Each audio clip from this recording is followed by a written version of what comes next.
আজ আমরা কথা বলবো এমন এক সংকট নিয়ে যেটা শুধু সীমান্তের ইস্যু নয়, এটা বাংলাদেশের জাতীয় নিরাপত্তা, সমাজ আর ভবিষ্যৎ প্রজন্মের জন্য সরাসরি হুমকি। মিয়ানমারের রাখাইনে সক্রিয় আরাকান আর্মি, যারা একসময় বিদ্রোহী দল ছিল, তারা আজ এশিয়ার নতুন নার্কো পাওয়ার হাউস।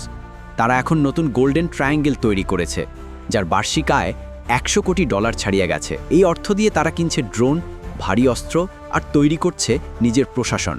সমস্যা হলো, এই পুরো নেটওয়ার্কের মূল এক্সিট রুট এখন বাংলাদেশ। টেকনাফ কক্সবাজার সীমান্ত তারা ব্যবহার করছে মাদক পাচারের হাইওয়ে হিসাবে। রোহিঙ্গাদের উপর অত্যাচার করে, পালানোর সময় টাকা আদায় করে, আবার অনেককেই জোর করে বানানো হচ্ছে মাদক বহনকারী। তাছাড়াও আরাকান আর্মি এখন নৌকা নয়, নার্কো সাবমেরিন ব্যবহার করছে, যা রাডারে ধরা পড়ে না। এগুলো দিয়ে মাদক যাচ্ছে মালয়েশিয়া, ইন্ডোনেশিয়া, এমনকি ল্যাটিন আমেরিকার কার্টেল পর্যন্ত। এর সবচেয়ে বড় ভিকটিমকে বাংলাদেশের তরুণেরা। ইয়াবা, আইস, মেথ এসব আমাদের সমাজকে ভেতর থেকে ক্ষতিগ্রস্ত করছে। পরিবার ভাঙছে, অপরাধ বাড়ছে, শিক্ষা কর্মজীবন নষ্ট হচ্ছে।